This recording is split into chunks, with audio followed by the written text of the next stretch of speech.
মাছ দিয়ে কাঁচকলা ঝোল। দেখেন বন্ধুরা কত সুন্দর হয়েছে,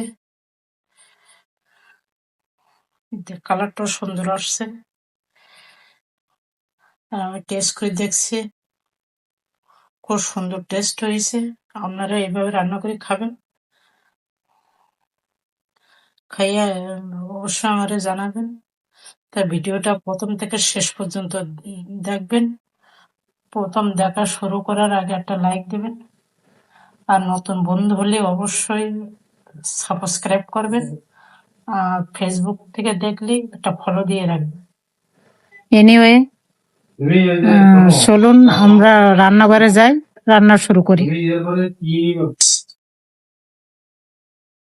তো আজকে আমি কার্পো মাছের রেসিপি করব, আপনারা সঙ্গে থাকুন। কত বড়, আর এখন আমি সব দিই নাই, বড় একটা কার্পো মাছ কিনে নিয়ে আসছিলাম আমার $18 দিয়ে। এই মাছটা সব জায়গায় পাবেন, আমেরিকার যে কোনো সুপার মার্কেটে কিংবা বাংলাদেশে তো অ্যাভেলেবেল আছে। কার্পো মাছটা ভেজে নেব।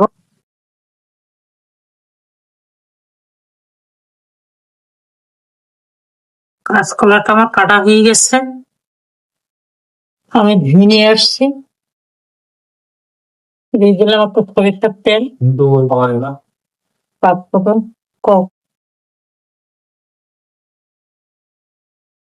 কাঁচকলাটা ধুয়ে নিব, একটু লবণ দিব, দিয়ে দিলাম জলটা, দিয়ে দিলাম পরিমাণ মতো, হয়ে গেছে। কাঁচামরিচ দিয়ে দিলাম,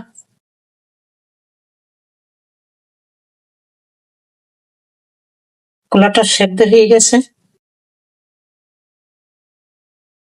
মাছগুলো আমি আস্তে আস্তে করে দিয়ে দিব।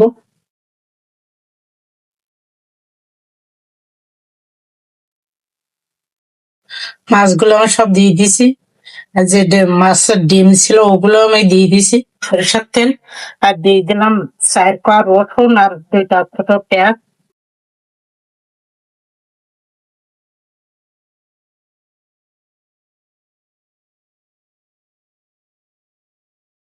এইভাবে সিম্পল আপনারা রান্না করবেন, এতে ভারী মজা লাগে।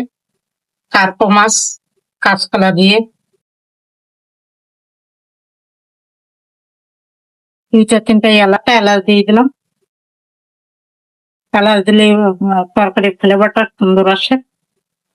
আর পেঁয়াজ আর রসুনটা ভাজা হয়ে গেছে, এখানে আমি দিয়ে দিলাম ভেজে রাখা ধনের গুঁড়া,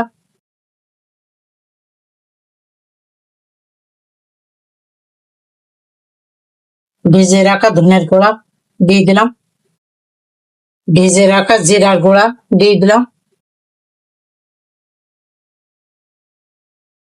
ধনে পাতা দিয়ে তরকারিটা আমি রান্না শেষ করলাম।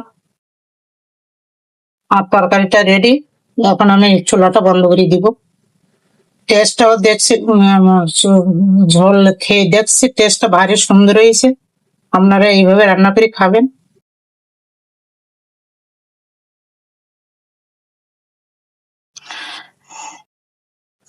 কোনো কোনো প্রশ্ন থাকলে অবশ্যই জানাবেন, আমি রিপ্লাই দেওয়ার চেষ্টা করব। তো এনিওয়ে,